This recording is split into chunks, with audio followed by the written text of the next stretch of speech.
योग सिद्धांत 7वां परिच्छेद चित्तवृत्तियाँ एवं उनके लक्षण कथांक से आगे। कल हम चित्तवृत्तियों के 5 प्रकार प्रमाण, विपर्यय, विकल्प, निद्रा और स्मृति, इनमें से प्रमाण के 2 प्रकार पहले पढ़ चुके थे, जो कि थे प्रत्यक्ष प्रमाण और अनुमान प्रमाण। आगे आगम प्रमाण आप्त पुरुष के द्वारा देखा हुआ या सुना हुआ अर्थ दूसरों को अपना ज्ञान पहुंचाने के लिए वाणी द्वारा कहा जाता है। इसी को श्रोताओं के हितार्थ आगम प्रमाण कहते हैं। जिसका वक्ता दृष्टानुमितार्थ होता है वही आगम पतन से रहित होता है, और जिसका वक्ता दृष्टानुमितार्थ नहीं होता उसका वचन भी कदापि सत्य नहीं होता। इसलिए दृष्टानुमितार्थ वक्ता ही पौरुषेय वृत्ति बोध के कारण हो सकते हैं, अन्यथा नहीं। यही कारण है कि हमारे ऋषि मुनियों की वाणियाँ आज तक भी सफल मालूम होती हैं, और आजकल के अदृष्टानुमितार्थ अश्रद्धेय वक्ताओं की वाणी कभी भी यथार्थ देखने में नहीं आती। यही कारण है कि आज के युग में भविष्य वक्ताओं की वाणियाँ अयथार्थ होती हैं। इस विषय में मुझे एक बात याद आ रही है। मैं एक बार एक स्थान पर योग प्रचार के लिए गया। वहाँ एक व्यक्ति ने मुझसे कहा कि 3 महीने के अंदर अंदर अवश्य ही प्रलय आ जाएगी। मैंने 3 महीने उसी प्रांत में वास किया, किंतु उसकी वाणी लेश मात्र भी सत्य नहीं थी, क्योंकि वक्ता अयथार्थ था और दृष्टानुमितार्थ नहीं था। अब तक प्रमाण वृत्ति का परिणाम रूप यहाँ समझाया गया। अब इससे आगे विपर्यय वृत्ति को बतलाते हैं, जिसको अविद्या रूप से कहा गया है।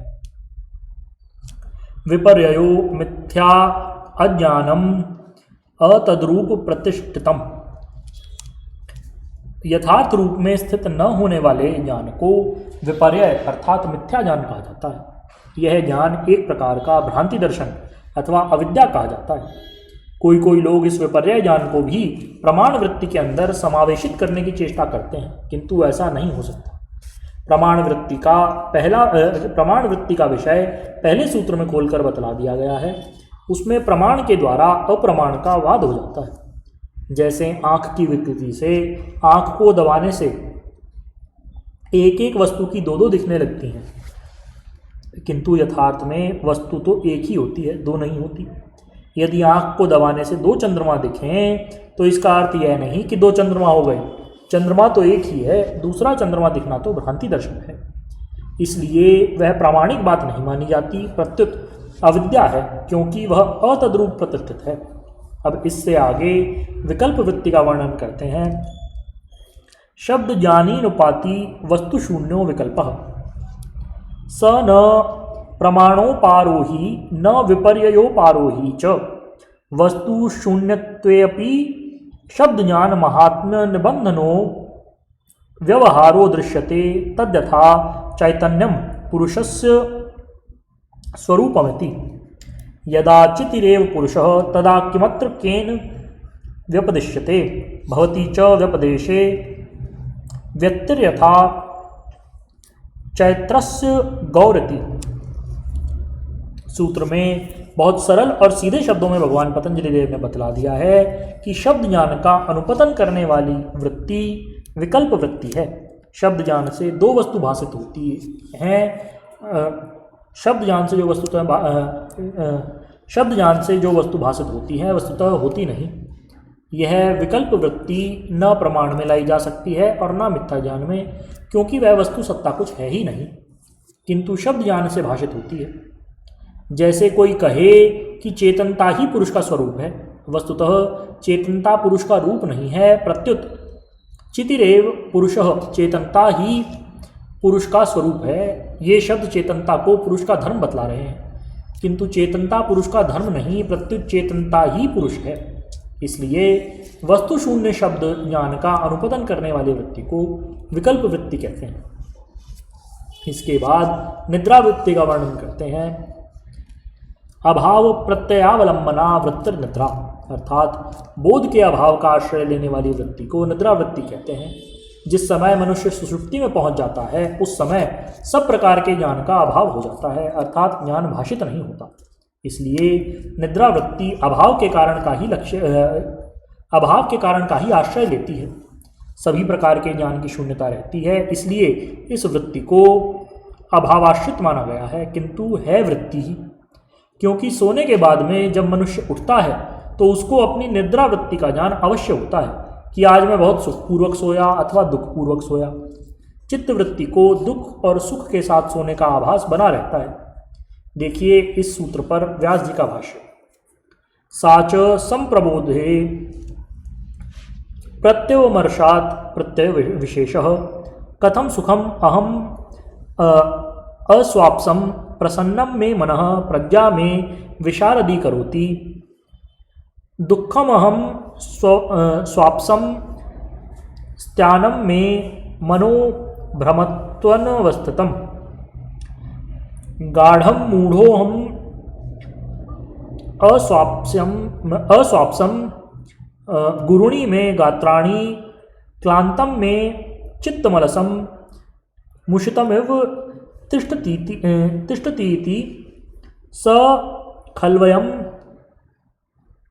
प्रबुद्धस्य प्रत्यवमर्शो न स्याद् असति प्रत्ययानुभवे तदाश्रिता स्मृतयः च तद्विषया न स्युः तस्मात् प्रत्ययविशेषो निद्रा सा च समाधावितर प्रत्ययवन्निरोधव्येति। अभाव प्रत्यय का अवलंब लेने वाली वृत्ति प्रबोध काल में एक विशेष ज्ञान को पैदा करती है, इसलिए वह प्रत्यय विशेष है। जैसे आज मैं सुखपूर्वक सोया, मेरा मन प्रसन्न है, बुद्धि प्रकाश कर रही है, मेरी बुद्धि विक्षिप्त है। आज मैं बिल्कुल नहीं सोया, मेरा मन अकर्मण्य सा हो रहा है। आज मैं अत्यंत गाढ़ी निद्रा में सोया, मेरे शरीर के अंग भारी हो रहे हैं, चित्त व्याकुल है, आलस्य युक्त मन चुराया सा हो रहा है। यदि निद्रा को वृत्ति न माना जाए तो जागने पर इस प्रकार के विचार मन में न आने चाहिए, क्योंकि वृत्तियों के अनुभव के बिना वृत्तियों का आश्रय लेने वाली स्मृतियाँ उस विषय को नहीं होनी चाहिए। इसलिए निद्रा भी अन्य वृत्तियों की तरह एक वृत्ति ही है। समाधि बल से इसका भी निरोध होना चाहिए। पांचवी वृत्ति स्मृति है। स्मृति का लक्षण भगवान पतंजलि देव इस प्रकार देते हैं। अनुभूत विषया संप्रमोषः स्मृति। अनुभव किए विषय का न चुराया जाना स्मृति कहलाता है। इस सूत्र पर प्रश्नोत्तर लिए हुए व्यास भाष्य की पंक्तियां हैं।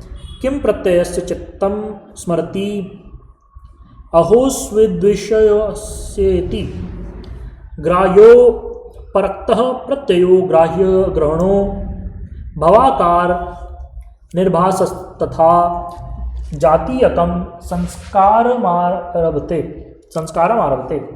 ससंस्कारः स्वव्यञ्जकाञ्जनः तद आकारमेव ग्रह्य ग्रहणो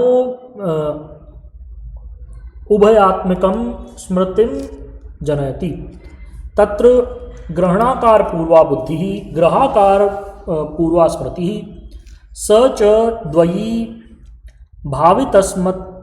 भावितस्मृत्या चाभावितस्मृत्या च स्वप्ने भावित स्मृत्या जागृत समये त्वभावितस्मृत्येति स्वाहा स्मृत्यः प्रमाण विपर्य विकल्प निद्रा स्मृतीनाम् अभावात् भवन्ति।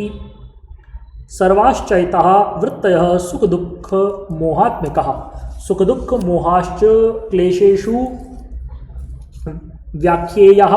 सुखानुशयी रागः दुःखानुशयी द्वेषः मोहः पुनरअविद्येति।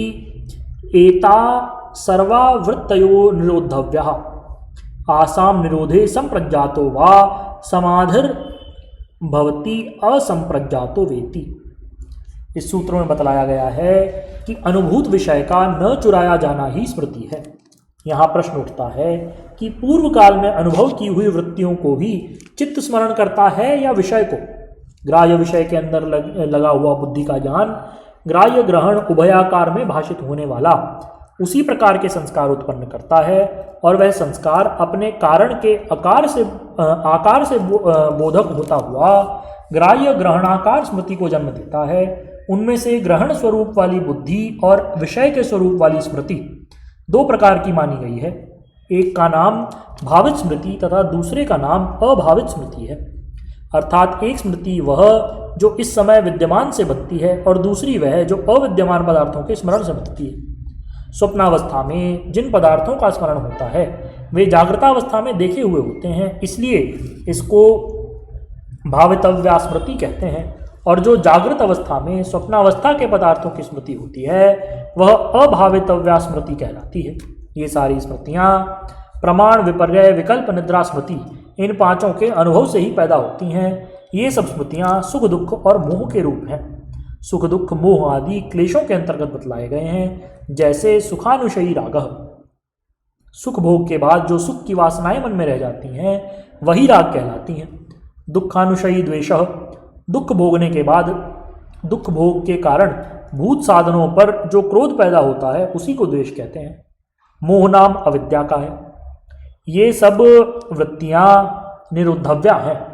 इनके निरोध करने के लिए संप्रज्ञात योग प्रधान उपाय है, जिसके लिए भगवान पतंजलि देव ने प्रमाण, विपर्यय, विकल्प, स्मृति आदि लक्षण बतलाए।